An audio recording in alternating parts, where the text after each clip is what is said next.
Hello, this is Dr. James Camp from Lee College in Baytown, Texas, and we're about to dive into the hormones and cycles of the female reproductive system. The ovarian cycle has two phases. The first phase, for the first 2 weeks, roughly, of the woman's period, or the woman's monthly cycle, is called the follicular phase because during this time we have a follicle. So this begins as the ovarian follicle is stimulated by the tropic hormone FSH. As a result of FSH stimulation, it begins to grow, and that stimulates oocyte development. The granulosa cells at this point begin to secrete the hormone estrogen. This hormone turns up the releasing hormone, gonadotropin releasing hormone. Gonadotropin releasing hormone, as you know, positively impacts the release of FSH. So we get more FSH as a result of more estrogen. So more estrogen means more gonadotropin releasing hormone. More FSH means more estrogen. What type of feedback loop are we seeing here? Okay, more estrogen, more FSH, bigger follicles, more estrogen. This is clearly an example of positive feedback in action.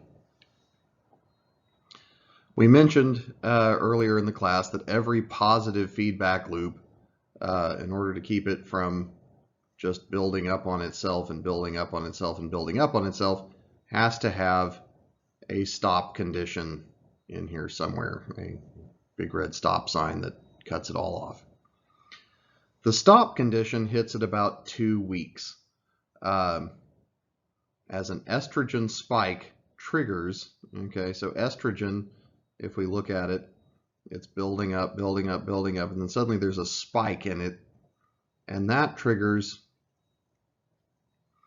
the release of the other gonadotropin, the gonadotropin we haven't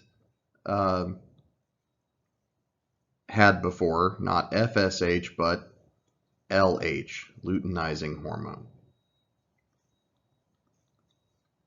That LH surge causes the follicle to rupture, releasing the oocyte, which is the event we know as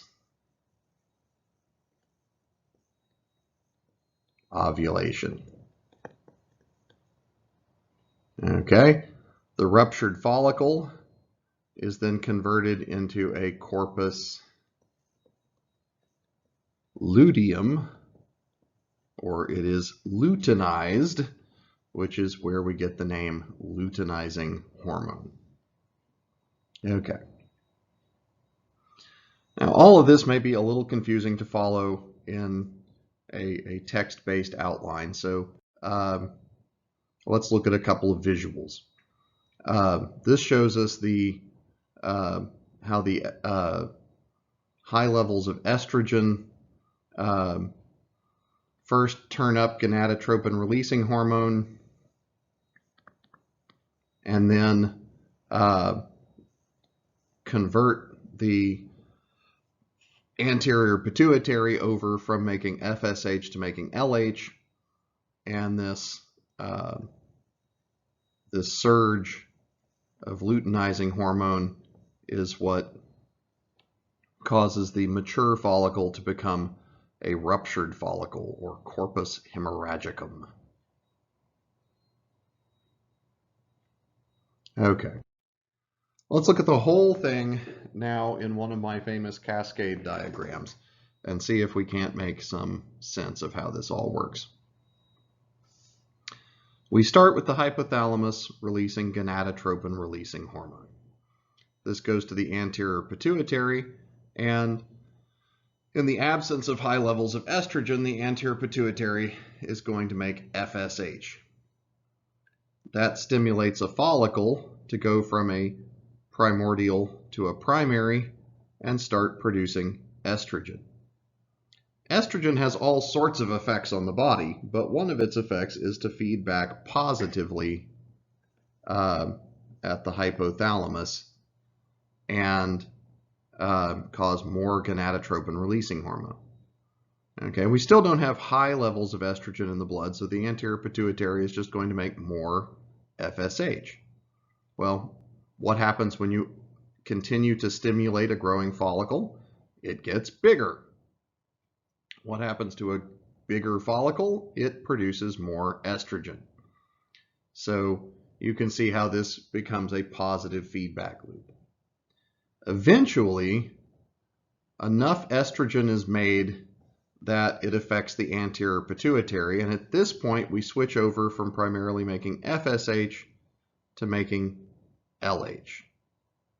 And that causes the follicle to rupture, causing us to ovulate, and that ends the follicular phase of the ovarian cycle. This phase lasts about 2 weeks in the average female. Okay. Once the corpus luteum has ruptured, it's going to become a corpus luteum. Sorry, once the ovarian follicle has ruptured, it's going to become a corpus luteum. And so for the next 2 weeks, we're in the second phase of the ovarian cycle called the luteal phase. So the formation of the corpus luteum is stimulated by luteinizing hormone. Okay, the ruptured follicle first closes and then turns a yellowish color. For about a week, it grows larger and begins to secrete, and continues to secrete, more and more of the other female hormone, progesterone. Okay, this hormone actually turns down gonadotropin releasing hormone, and therefore it turns down LH. This is now negative feedback.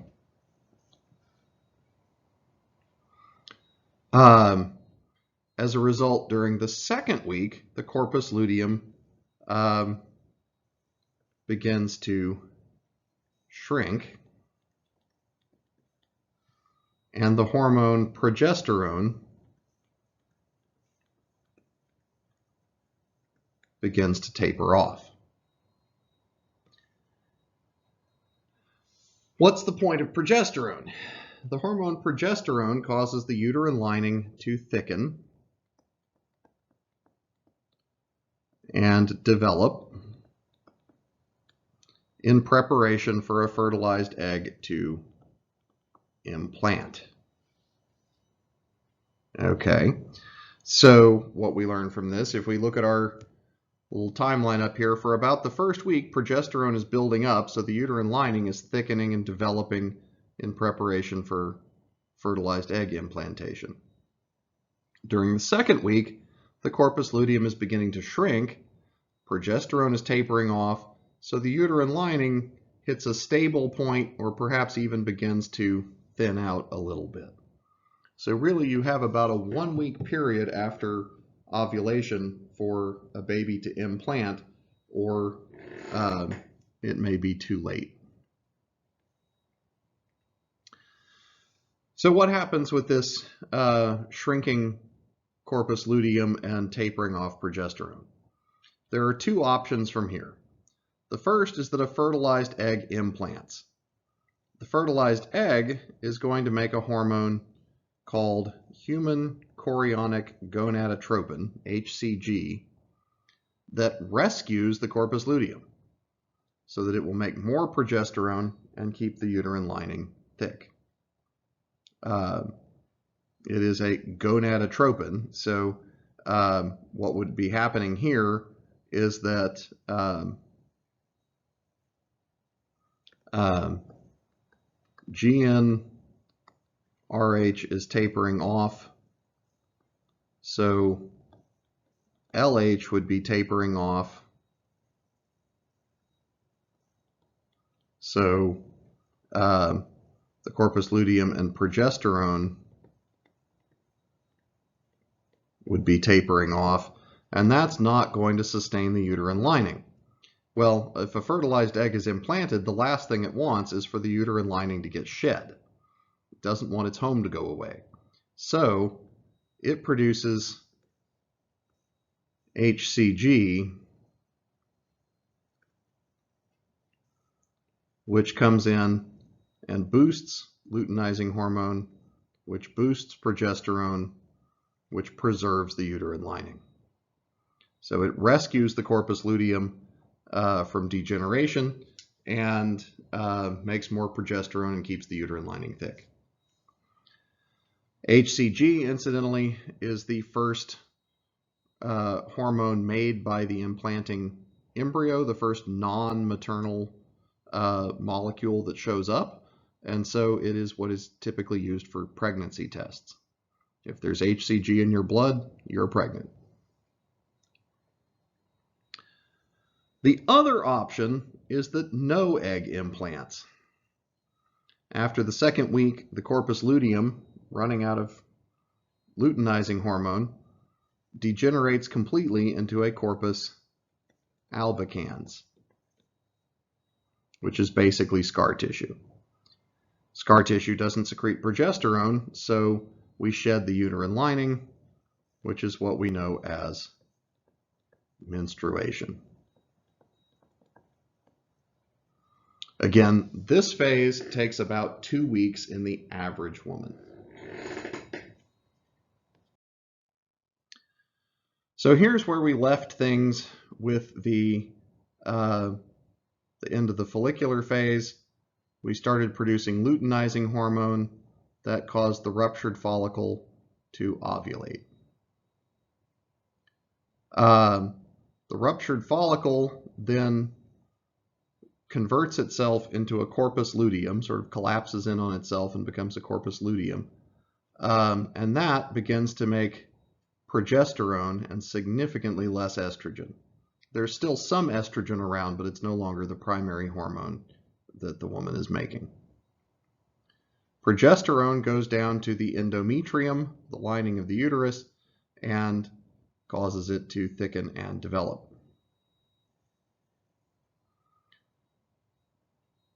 For about a week, the corpus luteum gets bigger, but as it gets bigger, its primary hormone, progesterone, feeds back negatively on the hypothalamus, which produces less gonadotropin-releasing hormone, and therefore we produce less luteinizing hormone. Eventually, if we don't rescue the corpus luteum with HCG, the corpus luteum is going to shrivel down to a corpus albicans. Progesterone is going to go away, and the endometrium is also going to go away in the process called menstruation. Okay, which leads us to trying to understand the uterine cycle. There are 3 layers of the uterine wall. The outside fibrous layer is the perimetrium. Okay, the middle muscular layer is the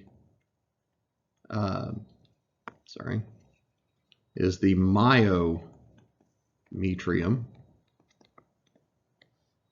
and the inside highly vascular layer that hosts the implanted embryo is the endometrium. One of these 3 layers changes over the course of a month. Which one? Well, hopefully it's pretty obvious that that's going to be the endometrium, the lining that is capable of hosting a baby. How does it change?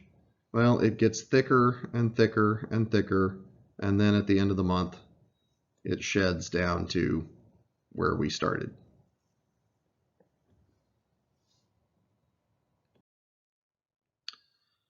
We mark the woman's menstrual period, or the days of the menstrual cycle, with day 0 being the day on which menstruation first becomes apparent, the day on which the woman first notices that she's getting her period. So naturally, the menstrual phase, the shedding of the endometrial lining, is the first phase in the uterine or menstrual cycle. The next phase after that is powered by estrogens, and that is the pre-ovulatory or proliferative phase. Okay. During this time, the lining of the uterus is proliferating. That is, it is getting thicker without significantly developing any new tissue structure.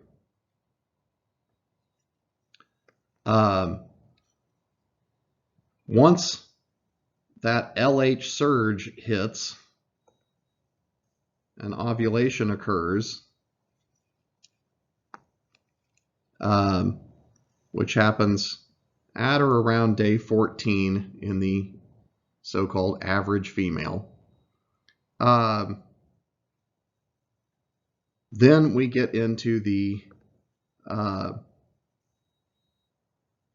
post-ovulatory or secretory phase, and that's powered primarily by progesterone.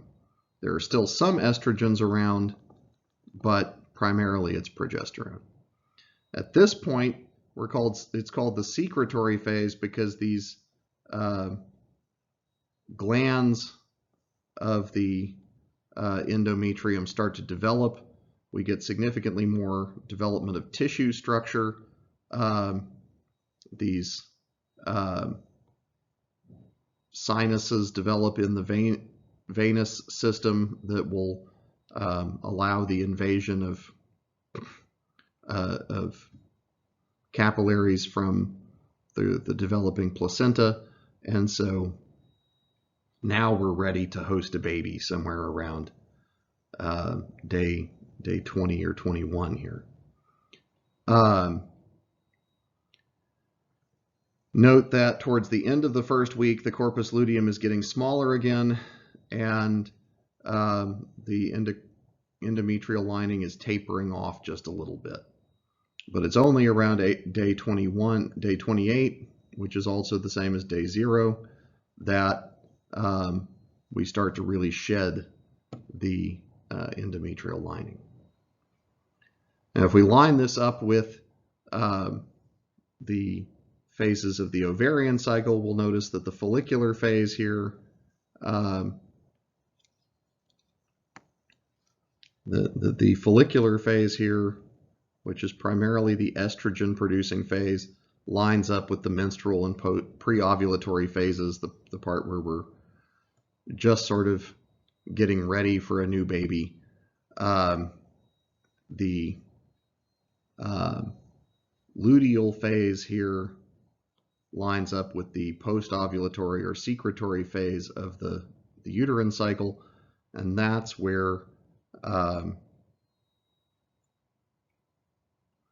we're really actively getting ready to host a implanted embryo if that happens, because this is when ovulation has already occurred, and there is the possibility of a fertilized zygote coming along.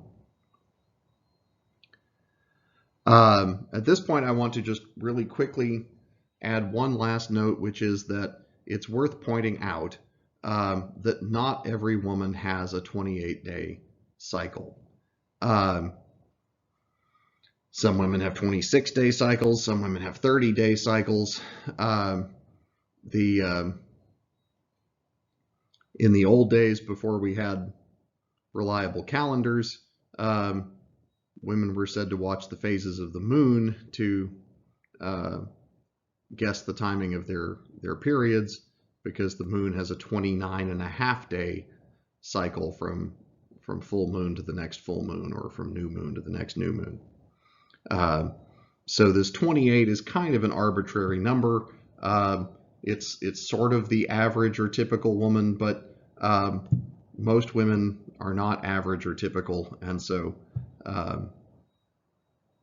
as far as trying to time your to figure out ovulation from menstruation and such, your mileage may vary with using a 14-day ovulation or a 28-day period. All right, so that sums up our microphysiology of the female reproductive system, and next time we're going to get into the gross anatomy and macrophysiology of everything. Thank you, and good.